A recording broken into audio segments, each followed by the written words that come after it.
Baik, Bismillahirrahmanirrahim. Assalamualaikum warahmatullahi wabarakatuh. Perkenalkan, di sini kami dari kelompok 3 yang beranggotakan saya sendiri, Tieta Zalan Rabani, NIM 451242021. Lalu ada rekan saya, Agustina Dwi Rahmawati, dengan NIM 451242001, dan Taufik Baru dengan NIM 451242035.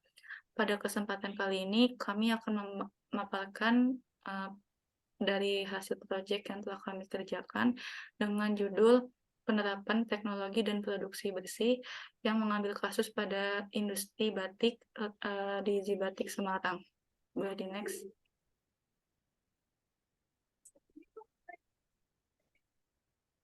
Untuk isi dari pemaparan proyek kali ini ada beberapa hal yang akan kami bahas. Yang pertama itu ada pendahuluan, kemudian ada input, proses, dan juga ada output. Lalu ada analisis SWOT, kemudian ada analisis kelayakan ekonomi, ada peluang teknologi produksi bersih yang akan ditetapkan, dan juga yang terakhir yaitu kesimpulan. Boleh di next. Yang pertama, untuk lokasi dari UKM Zibatik sendiri berada pada Kampung Alamalon, RT 3 RW 6, Kecamatan Gunung Pati, Kota Semarang, Jawa Tengah, di mana UKM ini telah bekerja sama dengan PT Indonesia Power Semarang Power Generation Unit. Dapat dilihat pada pelang yang terdapat di PowerPoint. Boleh di next. Lalu untuk pendahuluan di sini, karena perkembangan industri yang semakin pesat, sehingga menurunnya kualitas lingkungan.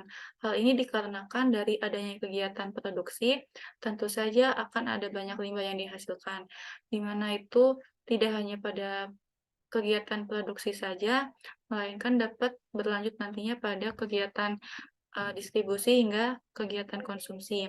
Lalu untuk industri batik sendiri merupakan salah satu industri yang dapat menghasilkan limbah cair dari proses pewarnaan, sisa malam, atau juga lilin dan yang lainnya. Lalu, salah satu usaha kecil menengah UKM yang memproduksi batik yang kami ambil sebagai studi kasus kali ini, yaitu UKM Zibatik yang berada di Kampung Alamalon, Kecamatan Gunung Pati, Kota Semarang, Jawa Tengah, di mana UKM ini dikenal sebagai UKM Batik by Natural Color yang memanfaatkan tanaman di lingkungan sebagai pewarna alami dalam pembuatan batik. Mengapa demikian? Karena industri ini sendiri sudah berorientasi pada green industry yang mana nantinya ingin mewujudkan sebagai industri yang dapat zero waste. Boleh di next.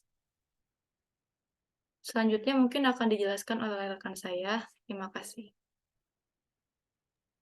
Selanjutnya ini terdapat input, proses, dan output yang terjadi di produksi batik di Jibatik.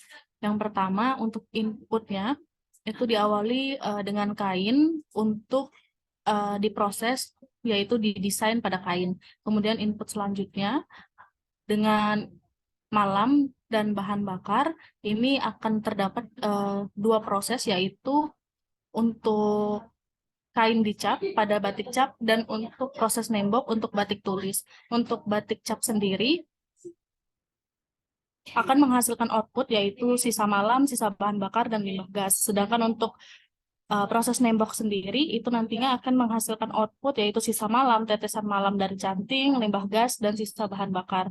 Kemudian proses selanjutnya dengan input air, zat warna, bahan bakar, dan bahan penolong yaitu akan diproses pada pencelupan, yang mana outputnya adalah limbah cair, sisa warna, dan sisa bahan bakar. Kemudian proses selanjutnya dengan input air, listrik, dan bahan bakar akan menghasilkan limbah cair, gas, dan bahan padat yaitu sisa malam pada proses pelorotan. Kemudian proses selanjutnya yaitu pencucian akhir atau finishing dengan input air akan menghasilkan output limbah cair.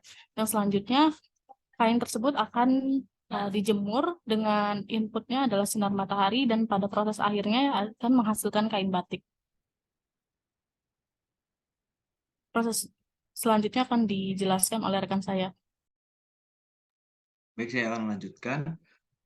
Di Zibatik ini terdapat berbagai macam motif-motif batik dan bentuknya juga. Akan tetapi dalam batik ini terdapat beberapa motif unggulan yang dimiliki oleh batik. Salah satunya adalah batik mangrove. Nah, batik mangrove ini salah satu batik yang menggunakan bahan pewarna alami dari buah mangrove yang menghasilkan warna coklat alami. Nah, buah mangrove ini bukan diambil secara langsung, akan tapi sisa-sisa dari buah mangrove yang telah jatuh.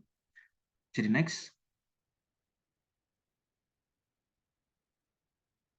Selanjutnya adalah batik indigo. Nah, batik ini adalah salah satu batik yang menggunakan pewarna alami, tanaman perdu yang menghasilkan biru alami. Terdapat dua jenis yang biasa dipakai oleh banyak pengrajin batik, yaitu indigo jenis Tincitri dan juga indigo strobilates causias. Next. Yang terakhir adalah batik legenda. Batik ini sangat digemari oleh dalam maupun luar negeri karena batik legenda ini merupakan batik tulis yang dibuat dengan motif menggambarkan dari beberapa cerita legenda di Indonesia. Batik ini juga menggunakan warna alam dari daun indigo vera dan buah mangrove. Jadi next. Baik, selanjutnya adalah SWOT. SWOT dari Zibatik ini, yang pertama adalah stretch dari Zibatik itu sendiri, yaitu menujunya green industry yang zero waste, lalu menggunakan pewarna alami yang ramah lingkungan, serta tersertifikasi menerapkan good housekeeping dan memiliki IPAL, serta pangsa besar pangsa pasar yang luas. Lalu pada poin weakness-nya yaitu SDM-nya yang cukup kurang mumpuni. Lalu dalam proses produksi belum terjadwal dengan baik sehingga kapasitas dan juga produksi limbah yang dihasilkan belum tertentu. Lalu pada poin opportunity, produk yang dihasilkan memiliki nilai jual yang tinggi karena sudah berlabel SNI. Lalu memiliki hubungan kerjasama dengan baik untuk masyarakat dan pemerintah. Serta untuk poin threat yaitu bila cuaca yang buruk akan mempengaruhi produksi batik. Lalu pada batik dengan pewarna alami cenderung lebih pudar atau lebih gampang pudar dibandingkan dengan pewarna sintesis. Jadi next. Selanjutnya adalah analisis ekonomi. Nah, untuk sektor industri batik ini memiliki potensi yang sangat luas dan juga memiliki penghasilan atau keuntungan yang signifikan dari berbagai negara dalam bentuk lapangan kerja, devisa, dan pengumpulan pajak. Lalu kegunaan batik yang sangat fleksibel dan fungsional. Salah satu contohnya yaitu seperti outer, taplak meja, lalu berbagai macam seperti sarung, jari, kemeja, pakaian wanita, spray, dan uh, sebagainya. Jadi next. Lalu kelompok kami menghitung analis ekonomi menggunakan BEP. BEP ini adalah break-even point. Nah, break-even point ini ialah titik di mana pendapatan sama dengan modal yang dikeluarkan, tidak terjadi kerugian atau keuntungan. Nah, total keuntungan dan kerugian pada posisi 0. Hal tersebut dapat terjadi bila perusahaan dalam operasionalnya menggunakan biaya tetap dan volume penjualan hanya cukup untuk menutup biaya tetap dan biaya variabel. Di sini saya mengambil sampel dari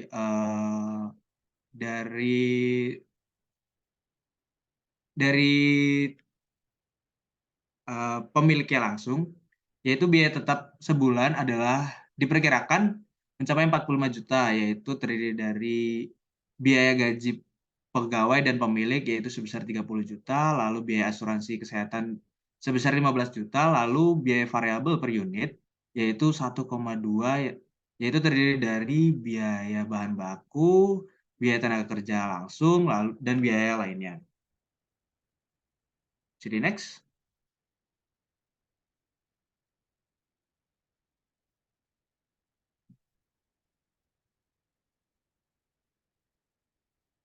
Selanjutnya akan dilanjutkan oleh teman saya.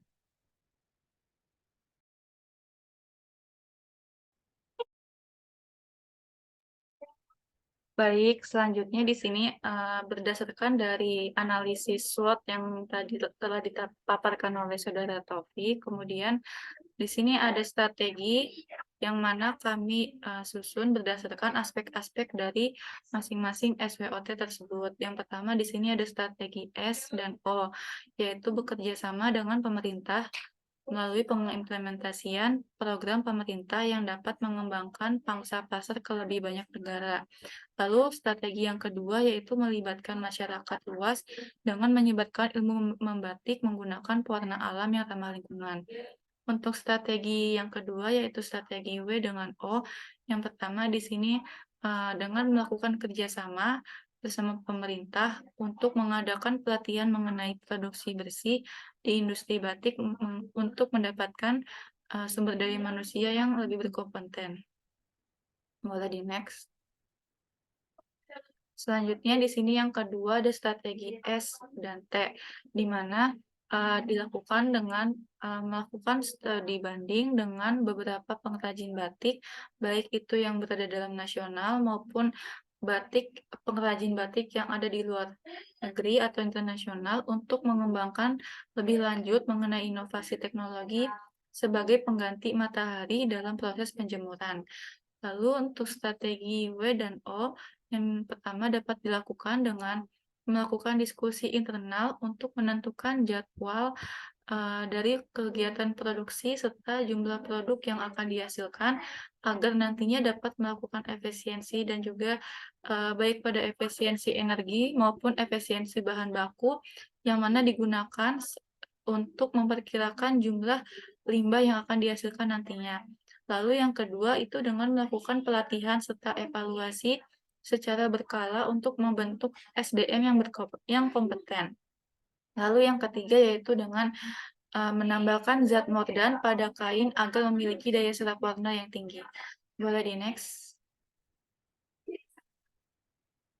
Selanjutnya akan dilanjutkan oleh Agustina.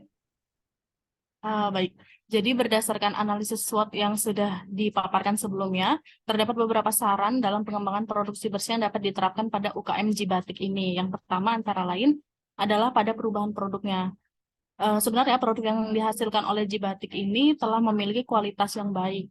Namun, dapat dilakukan perubahan dengan pengembangan kualitas produk dengan lebih baik lagi, dengan membuat produk batik yang memiliki ketahanan luntur dan kekuatan yang baik, dengan mengkombinasikan beberapa tanaman agar dapat menghasilkan warna baru yang dapat dipadukan dengan beberapa macam motif, serta mengembangkan kemasan produk agar dapat lebih menarik. Kemudian, perubahan pada teknologi dan penataan rumah tanggaan, di mana dapat dilakukan dengan yang pertama mengubah layout tempat industri agar lebih tertata dan efisien. Hal ini dilakukan agar perjalanan proses itu menjadi lebih cepat dan tidak saling mengganggu, terutama pada bagian tempat proses pencelupan hingga finishing.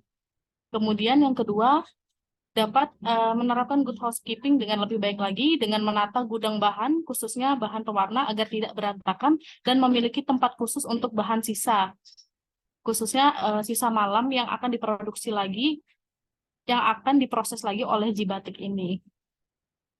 Kemudian dengan menggali lagi peluang untuk mencoba teknologi yang lebih efisien dan terbarukan. Contohnya adalah teknologi untuk proses pengeringan agar tidak begitu bergantung pada matahari sehingga proses dan produk yang dihasilkan itu lebih maksimal. Dan terakhir adalah dengan dapat mencoba menggunakan proses mordan pada awal produksi pada kain sebelum dibatik sehingga dapat mempercepat waktu pencelupan dengan zat warna alam. Kemudian selanjutnya terdapat pengembangan pada praktek operasionalnya. Antara lain, yang pertama adalah dengan mempertahankan kualitas alat-alat yang digunakan dengan memelihara, menyimpan, dan menata alat dengan baik, sehingga alat masih dapat digunakan dalam jangka waktu yang lama. Kemudian yang kedua, di mana ini merupakan salah satu dasar dari keberhasilan penerapan produksi batik di industri, produksi bersih di industri adalah dengan memberikan komitmen dari manajemen puncak dan sosialisasi kepada seluruh karyawan, dengan mengadakan pelatihan dan kualifikasi kepada karyawan secara rutin mengenai penerapan produksi bersih dalam pembuatan batik agar dapat mewujudkan sumber daya manusia yang lebih berkompeten dalam proses membatik. Kemudian terakhir adalah dengan membuat perencanaan jadwal produksi yang tepat sehingga aliran proses produksi itu lebih lancar dan efisien, serta limbah yang dihasilkan per harinya juga dapat diperhitungkan. Jadi, dari yang sudah kami paparkan sebelumnya, dapat disimpulkan bahwa hasil observasi yang telah dilakukan, UKM Jibatik ini sudah menerapkan strategi teknologi dan produksi bersih. Hanya saja prosesnya belum menyeluruh sehingga masih perlu ditingkatkan agar mendapatkan hasil yang lebih maksimal dan menjadi green industry yang zero waste.